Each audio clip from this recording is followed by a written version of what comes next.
mbokki Sénégal mbokki amateur yi waaye doon lu mu dëgër Makan Mbengue le digne fils de Gaston Mbengue moo ànd ak waa Gaston production le 29 juin ci arène nationale ndaw lu rëy ndaw lu neex ndax lu musul am la Makan Mbengue def xam ngeen yaawu jaal mi saf xorom lool te saf réew mi moom la Makan Mbengue jël daal di koy boole ak Songotine le japonais lii nag Sénégal Japon bu sotti waaye mbokk yi ci bés boobu Boy Dakar le baron dina fa jàkkaarloo ak gaaroo gaar ragar lu dem gaar mu Boy Jaxaw menn mi dina fa jàkkaarloo ak fils de Kati waaye mbokk yi ci bés boobu le 3e journée clafu Gaston production ci atum 2024 2025 Mamor bu Fass moo fay jàkkaarloo ak Bébé Tall Eumeu Junior jàkkaarloo fa ak Sey Jàmba ñaq jariñu ak T-Max ci bés boobu la ñuy jàkkaarloo waaye mbokk yi dara du combat Petit Niang ak Bébé Gouy laa ilaha illallah njar ndéem la daj dëpp baa ngi nii nag grand combat bi réew mi yëpp doon xam ci diggante ama neex bu tëngee ci ama neex mi nga xam ne ndaw yu bare moo leen freiné ci seen début carrière moo fa war a jàkkaarloo ak l'enfant chéri de Guédiawaye ñaa bu ndaw xale bi nga xam ne heure bu Guédiawaye soxlaa mu taxaw jox leen ko cey bii combat bu doy waar tëngee ci ak Guédiawaye musul yomb te du musa yomb waaye mbokk yi ci bés boobu entrée supporter Gaston production ne 3000 francs annexe loge 10 000 francs loge officielle 30 000 francs lamb ji nag en live la pay-per-view ci seen affiche.com pour waa Sénégal 3000 francs pour waa diaspora 7,99 euros sponsor leader Makan ni 1xBet numéro 1 du paris sportif les Alib chocolat Delia King Boisson dibiterie Uba restaurant Lukalo kon gars yi rendez-vous baa ngi noonu bu ko kenn tardé le 29 juin ci arène nationale ñu ànd ci ak Gaston production. non man après yooyu dafa ma kaa parce que gis nga nit gorel man su ma amoon ak yow problème àdduna du dox ba média xam ko wala keneen xam ko man su ma amoon ak yow ceer problème ñuy liggéey ci média su ma amee lu ma jaaxal naa la woo na la ceer lii ak lii waaw man noonu lay dundee man bañ ñaa ko boo tax da ñemewuma yii parce que ba wax moom dafa di kàddu boo xamante ni bu xasee bi génn na boo ci waxee lu baax xayrun li gën ci yow la boo ci waxee naka sul noonu xayrun man jàppalu ma kenn dara dama am combat ma natt sama bopp xool ni combat bi kii ak kii bu ma ci àndee dina am lu ma bëgg loolu laa daan natt mais awma ci kenn malandant dëgg yàlla. ñu gis ko doon préparé ci wàllum physique muy Mouhamed Ali Ndiaye dégg nga communication bi nga xam te ne am na ci sa diggante ak moom foofu moom pour man naa ko cause parce que dëgg yàlla awma lu may wax ci moom franchement parler waaw parce que Margaret kilifa la xam nga wax naa sama wax te tudduma ko wax naay waxam xam nga mais dëgg yàlla awma lu ma ko adressé man daal li ma gëm mooy coach si ji li ma gëm mooy Lamine Golo li ma gëm mooy école de Balla Gaye ak Khadim boxeur man ñoom ñooy sama njiit ñoom ñooy sama coach ak papi pata bi demoon ak Diallo xam nga Khadim ma dëgg yàlla man ñii daal xam naa ni dëgg yàlla ñoom maa ngi liggéey ñoom coach jàmbur nag amu lu ma ci wax dëgg yàlla. mais tey bu préparé sa adversaire bi nga doon bëre taxaw ne moo mën moo doole tamit loolu est-ce que réellement tamit Sa Thiès veille combat lañ ko jël mu wax loolu. waaw foofu nag xam nga li ci am solo. mooy nga wan ni ko rek. li ngay wax ni dafay jiwaloo ak man li ma xam loolu dong la tey képp ku entraîné sa mbër da nga koy défendre ci kàddu xam nga bu wax jotee da nga koy défendre ci wax. xam nga bu baanu lu jotee tamit da ngay wax ci baanu mais bu jëf jotee nag foofu moom doo fa ne. wax dëgg yàlla. gis nga ji daf may entraîné di ma teg lu métti mais xam nga lu may wax fii laa mën a yem.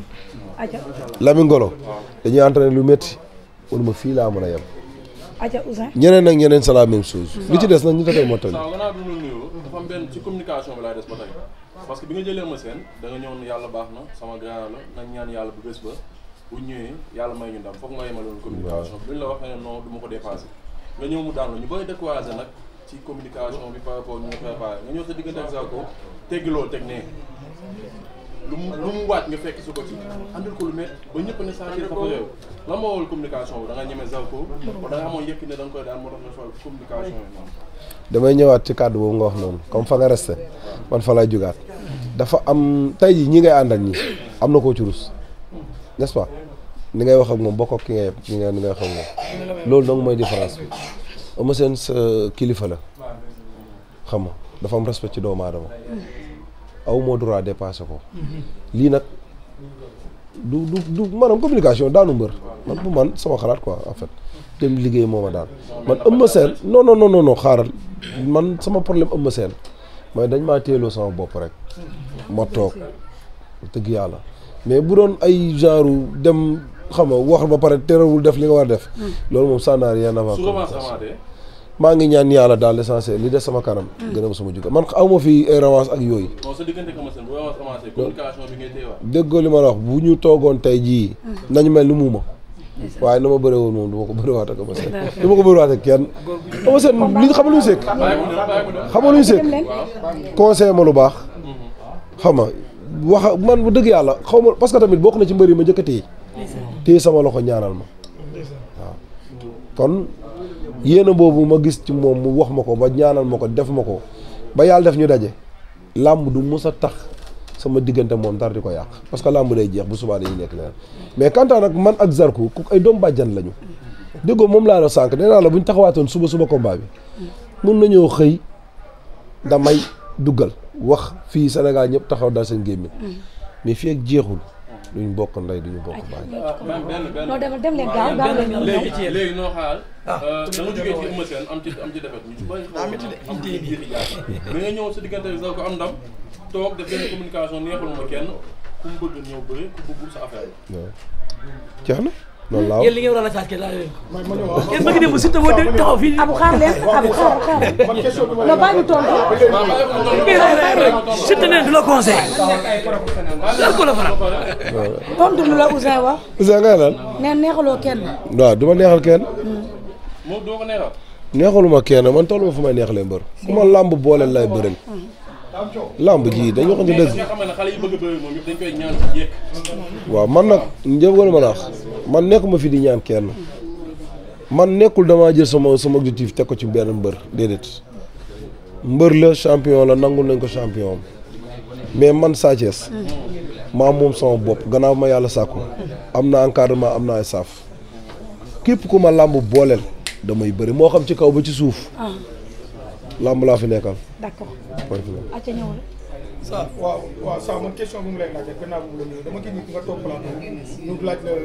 sa diggante yaa Modou Lo wala Tapha Tine nga ñëw mais dama gis ne à chaque fois nangoo di pronostic ci Modou Lo te képp ku jege Sa ak ñëpp su diggante Sa ak Modou Lo ñuy wax mais yow dafa mel ni da nga nekk di signaler gauche di gàtt droite nangoo dem droit au but lan la ndax da ngay jéem a mel ni ku intéressé te képp ku takk lamb te ngemb roi des arènes nga teg sa bët pour jël ko kon tey dama gis ni dafa mel da ngay signaler gauche jaar droite lan moo tax nangoo ci wala nangoo ci pronostic Sa man sama roi des arènes nag mooy ma réussir ci làmb ak ñi may àndal ñëpp réussir ci làmb man loolu mooy suma choix man roi des arènes neex na tur la